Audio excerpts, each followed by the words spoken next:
Any questions?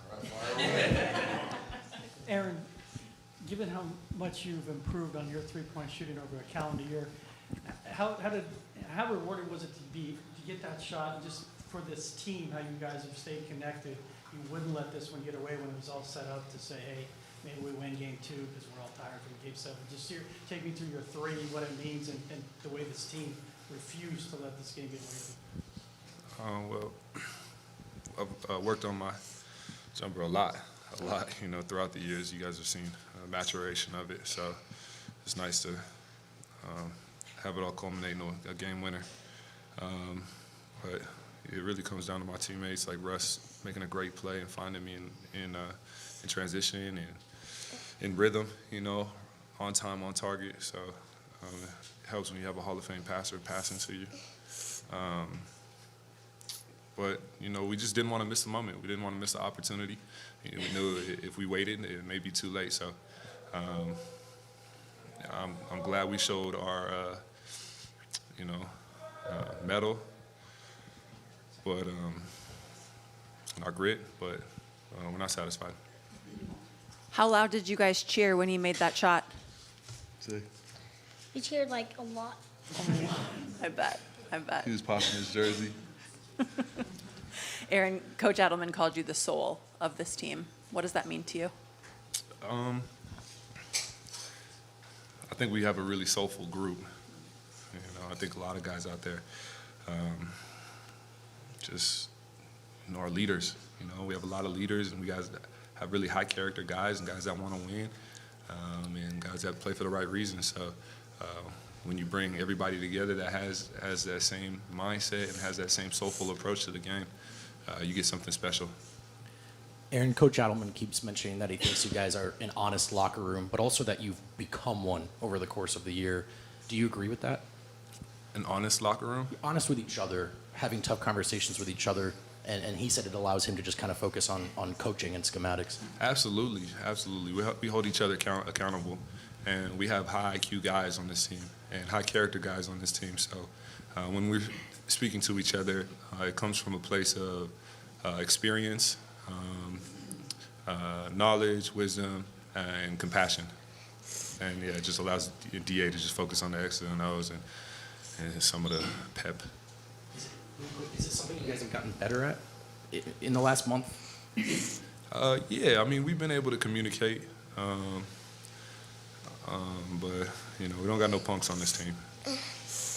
When the Thunder went on their run in the past against other teams, that's normally when they try to put teams away, but y'all were able to withstand it. What were you telling yourselves to be able to keep yourselves in the game and make that second half charge? I mean, we've been through a lot, this group, and we've come from behind to win in plenty of games.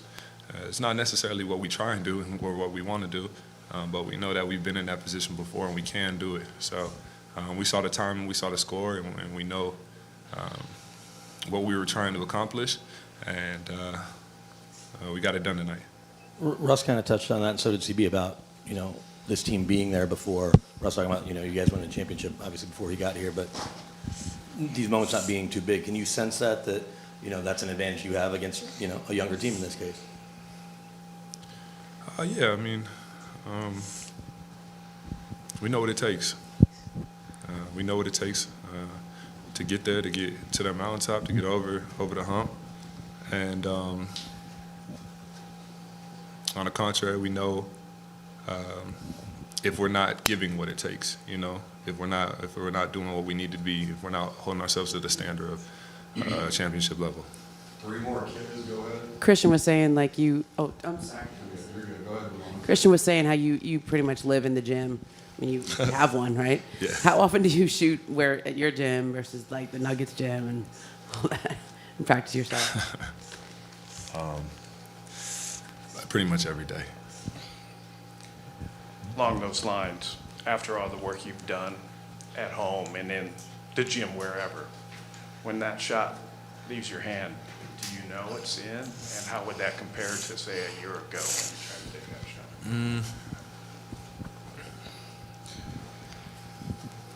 When I shot it, did I know it was in? I knew it wasn't a miss. You know? That's good. Yeah. Aaron, you guys kind of had your backs against the wall for the last 3.5 weeks. You know, you guys were fighting to stay out of the play-in. Obviously, you were down 2-1 against the Clippers. Had to win a game 4 on the road. You know, what's it been like, you know, you guys having to kind of fight back and show resilience, you know, just so many times, you know, over the last month? And is it kind of a thing where you guys are kind of used to it and you've been in this spot and, you know, you kind of know how to react to it? Yeah, we have a lot of poise in this group, you know. We got a lot of just, you know, grit, like I was saying. But, you know, it's not the position that we want to put ourselves in with our backs against the wall. But I know that I know how this group responds, and I have faith that we can respond when we are in those situations. But, you know, that's not where we want to be. Aaron, you've got the young ones with you, so I'll take you away for basketball just for a moment. When they're in a position where it may not look like they should keep trying, but you want them to, what advice will you give them? These guys? Yeah. It gets greater later. You know, so stick with it. You know,